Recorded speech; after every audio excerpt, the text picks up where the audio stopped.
This is problem 16.128. It's on page 752. The center of gravity, G, of the 2.5-pound unbalanced tracking wheel is located at a distance r equal 0.9 inches from its geometric center B.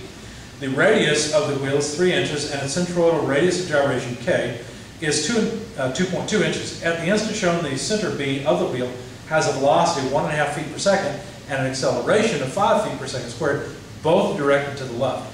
Knowing that the wheel rolls without slipping and neglecting the weight of the driving yoke, AB, determine the horizontal force P applied to the yoke.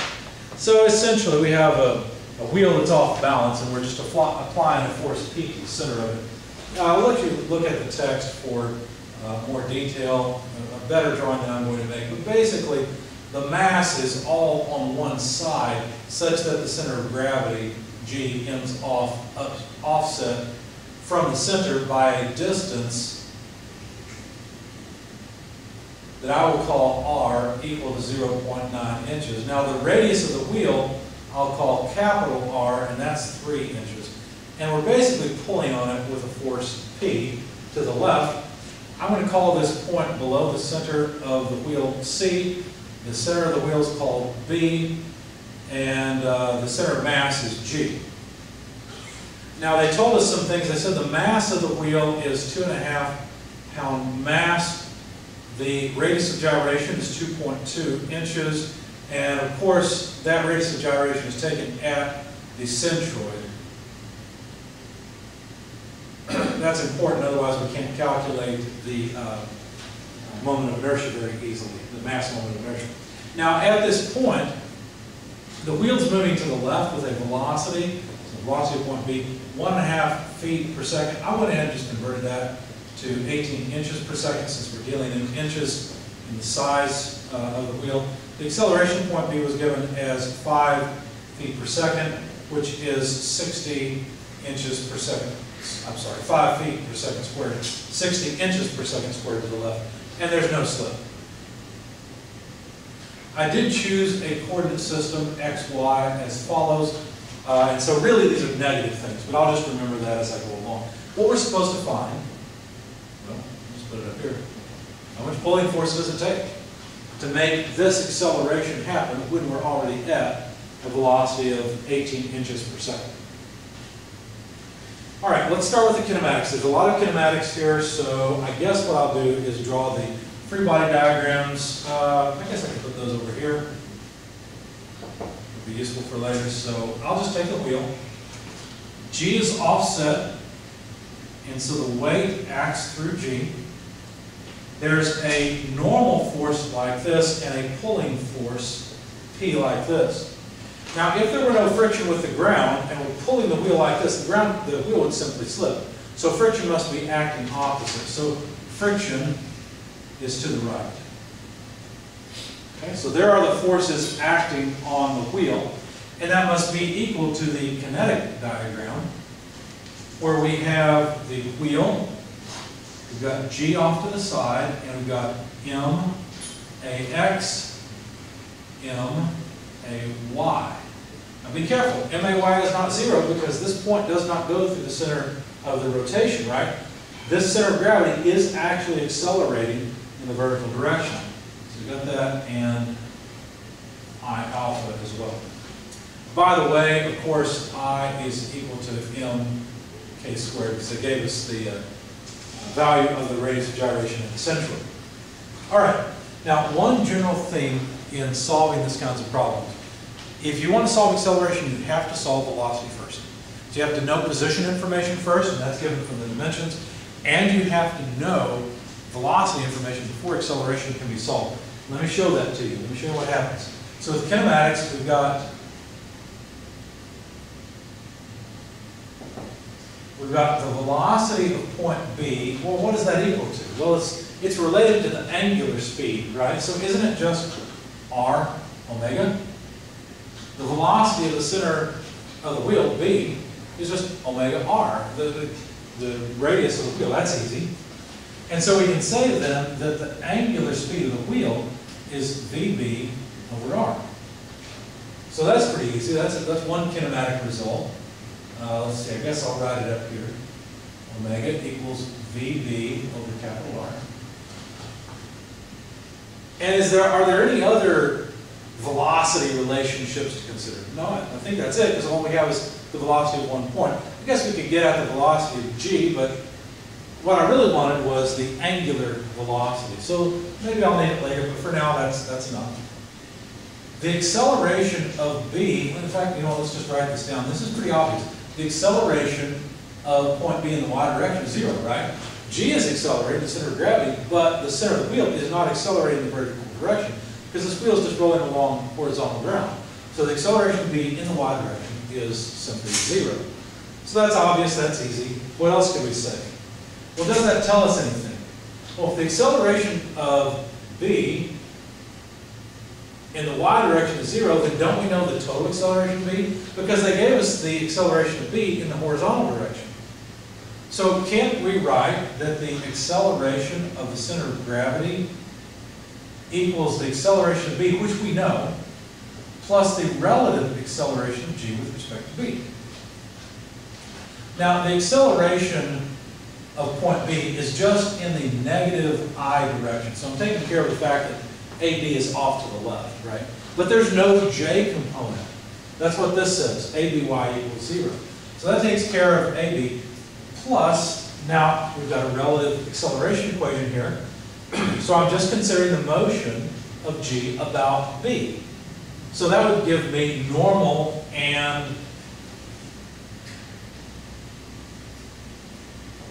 tangential relative accelerations. Okay. So I have negative ABI, that comes from here, that takes care of that term. And then plus, what about this? Well, I'm thinking about G moving about B. So let's see. I would have what? Well, G would have a normal acceleration to the left. So let's see. Oh, well, let me finish it. Let me take care of that later. So the magnitude is just going to be omega squared r, where r is the distance between the 2 points of interest, G and B. Notice I'm comparing G and B. And that's in the normal direction. Plus, this is just going to be an alpha r t. Right? That's how it always comes out. But I have to be careful. If I were to consider the wheel and think about G moving relative to B, just rotating about B, well, the normal direction will be like this. And for positive angular acceleration, t would be like this. So notice that n bar, the normal direction, is opposite of x, but t is in the same direction as j. So this is negative I, and this is positive j. Okay, so now that I've got that, I can combine some terms. I can have negative quantity AB plus omega squared r in the I direction. Notice I factored out the negative, AB omega squared r, plus alpha rj. So now I have an expression for the linear acceleration of point G. I've got both its x and y components. Now fortunately I have omega and I have b. So getting at the x component of the acceleration is pretty easy, but I don't have the angular acceleration of the body yet. So separating out into components, the x component, as I said, the acceleration of point G in the x direction equals negative AB plus omega squared r. And the acceleration of point G in the y direction just is alpha r. Well, that's not good enough because I need alpha, right? I need to know what the angular acceleration is. So what other points could I deal with? Well, let's see. I know the acceleration of point C, or at least I could relate to the acceleration of point C. What would that look like? Well, the acceleration of point B is related to the acceleration of point C by the relative acceleration between the two, right? These 2 points, B and C, are both points on the body. So if I think about the acceleration of point C can't accelerate this way. It can only accelerate this way, in the j direction. its acceleration would just be omega squared, omega squared times capital R, because I'm thinking about it rotating about B. So that would be omega squared capital R in the J direction. Okay, that's the acceleration at point C. And like I said, there's no X component. So that takes care of this piece. But for A, B, C, again, there's going to be a tangential. See, that's the absolute acceleration. There's going to be a tangential and radial component. Now you can say, well, wait just a second. Didn't you just say that C only has a normal component? So how can you think about holding on to B and C having some normal and tangential component? Well, I'll show you. And understand that what we're doing in this term is we're taking the absolute acceleration of point C with respect to ground. But here we're taking the acceleration of C with, of B with respect to C. I got that backwards. All right, so how can we say that there's any acceleration? Well, because now we're looking at B, we're not looking at C, right? So imagine now that you've got the wheel just pinned at C, and now point B has a normal acceleration, for positive angular acceleration, and a tangential acceleration. Okay? That's how you should think of this term, the acceleration of point B with respect to C in the normal and the tangential direction. But notice it's for a positive alpha, always. Okay? In that case, again, this is going to be, well, let's see. It would be omega squared capital R. So that's the normal acceleration. But we have to be careful because the normal vector is in the negative J direction. And then the tangential piece is just going to be alpha capital R. The tangential direction is in the negative I direction this time. Notice what happens. Notice that omega squared R cancels because one's in the positive J direction, the other one's in the negative J direction. And all we're left with is that the acceleration of point B equals negative alpha R J. I, excuse me. So if there is a positive angular acceleration, what that means is that point B will accelerate to the left. That's what this negative sign means. Well, but wait a second. It's not a surprise that J canceled, right? We were told the acceleration of point B is only to the right. So there is only an A, B, Y, X in the I direction, right? And so we can write that, let's see. Oh, I can't quite write this, right? Because I made a mistake. AB is negative. Now, ABX, AB, it's the same thing. They gave it as just as AB, but it's only in the X direction. But it's a negative thing, right? So I've got to draw it to the left. That's the reality. That's what I was given. Here's the relationship. So what that means then is that the angular acceleration is just the acceleration of point B divided by capital R. And that's not really a surprise if you're used to this, right? That the angular acceleration of the body is really pivoting about C. Okay, but it's hard-won battle. Here we are. Here's our kinematics trophies. A, B, over R.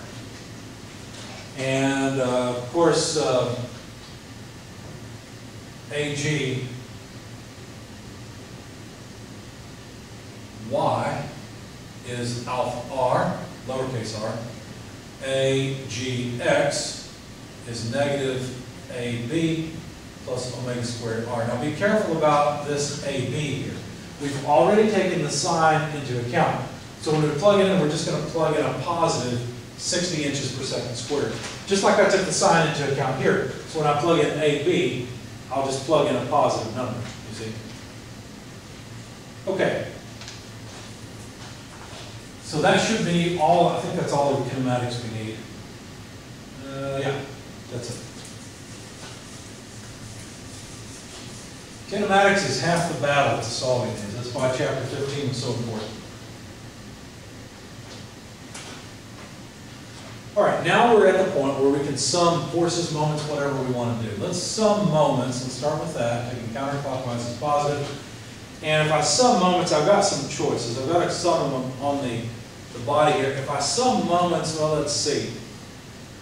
I think I would like to sum moments about point C at the bottom. The only reason for choosing that, I need P in the equation, because that's what I'm trying to calculate.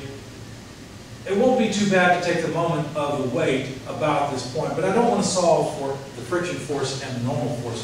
So I will choose C, and that would be P times capital R minus the weight. Now notice that lowercase r is that horizontal moment arm, so that was really easy. But the right-hand side of the equation, since I am not summing moments about the center of gravity here, it's about here, I'm not only going to have an I alpha, I will also have to have the moment of this x component dynamic force and y component dynamic force. So let's see, it looks like MAY would be positive, so plus MAY. And the moment arm for that would just be R. But MAX will cause a negative moment. And its moment arm is capital R. Now since P is what I want, I'm going to put it on one side by itself, move WR to the other side, expand I, plus I is MK squared.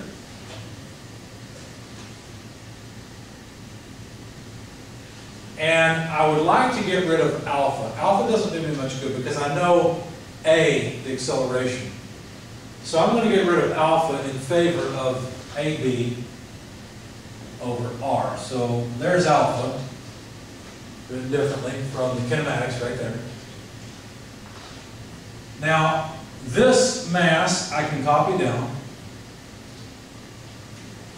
but I don't have AY, because AY is the acceleration of point G. It looks like it's alpha R, so let me go through that. Even though I don't want alpha, I'm going to go through that. And then times R there again. Because I can substitute for alpha later. Now, let's see. Minus M, and for AX, well, AX is this, right? That's the acceleration of the center of gravity, that's AGX, same thing. So minus, let's see, quantity A, B plus omega squared R, that's AX times capital R.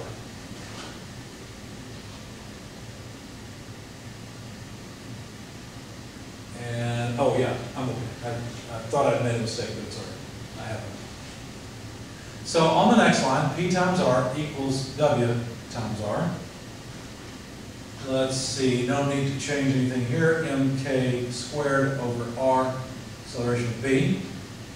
But here let's make a substitution. Instead of alpha, let's write M, let's pull the R's out, R squared. Instead of alpha, we'll write, again, AB over R. Well, capital R. There we go. So we took the alpha and put it right there, but the R squared went over there. And then negative times negative is positive, so let's make that substitution. Put MR together, and then AB plus omega squared R. Now let's divide through. Oh, I've made a mistake, I'm sorry. I went from capital R to lowercase r, multiplied by P. Sorry about that. So now we need to divide by R on both sides. So P equals W lowercase r over capital R plus MK squared over R squared AB plus M R squared over capital R squared A sub B. See what I'm doing is trying to get AB out of all this. Plus M, R over capital R will go away. AB plus M omega squared R. So you'll notice now that I've got a bunch of terms that have AB multiplied by them. Make sure I haven't made a mistake along the way. Oh, I want to make a substitution here also. I don't really want omega, I don't know it. I want VB instead. So instead of omega squared, let me write V sub B over, that's capital R, quantity squared, and then times R. I had to erase it. So M R omega squared.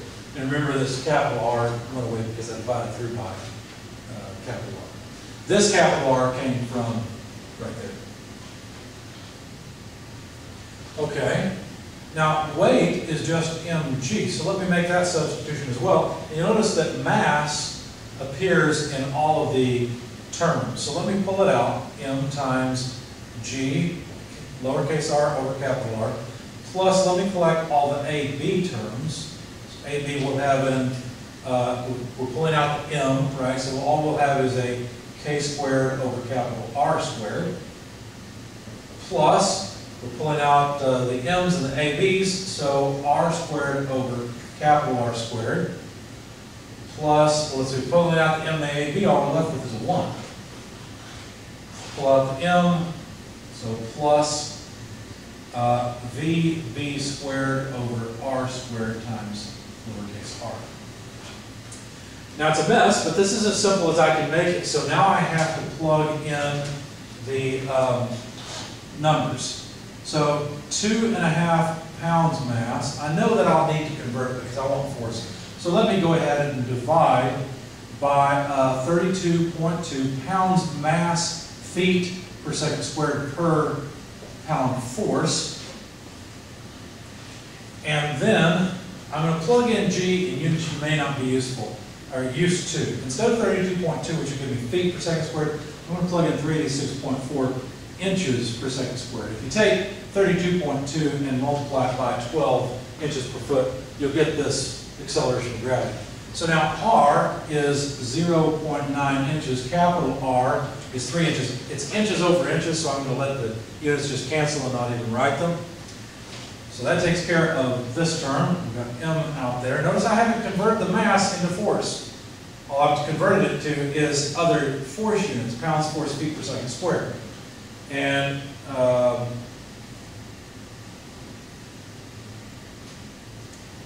I should have just used 386 here, but let me add the conversion factor. There's 1 foot per 12 inches. And that way, let's see, that way the feet go away and I'll be left with pounds force inch per second squared. No, pounds force per inch per second squared. So anyway, we were right here, we took care of that term, plus AB. Remember, I've already taken care of the sine of AB. So I'm going to plug in just 60 inches per second squared. And then K, the radius of gyration, is 2.2, has to be squared over R, 3 squared, plus lowercase r, 0.9 squared over capital R, 3 squared again, plus 1. So that's this whole mess. Plus VB. Well, VB I'm going to plug in inches per second. So 18 inches per second quantity squared divided by capital R, 3 inches squared times lowercase r, 0.9 inches. Okay? Since I didn't have an r squared over r squared or length squared over length squared, I went ahead and used the units here so I wouldn't mess up. So we've got inches squared, that's inches cubed divided by inches squared, leaves me with inches. So these square inches cancel with those square inches, and I'm just left with inches per second squared for this term, inches per second squared for this term, and inches per second squared here. Since I have inches on the outside in the denominator, all the inches go away. And I guess I should put my end bracket on that. The pounds mass are gone. I've got 1 over second squared, so all the seconds squared are gone. And all I'll be left with is pounds force. As a matter of fact, let's just say that this comes out when you plug all this mess in your calculator, 1.591 pounds force that is required in order to accelerate this wheel at this rate when we're already at a velocity of 18 inches per second. What's interesting about this is the amount of acceleration, or the amount of force required to accelerate at the same rate will be different at a different velocity, because a different linear velocity would cause a different angular velocity, and therefore at different magnitudes of normal acceleration.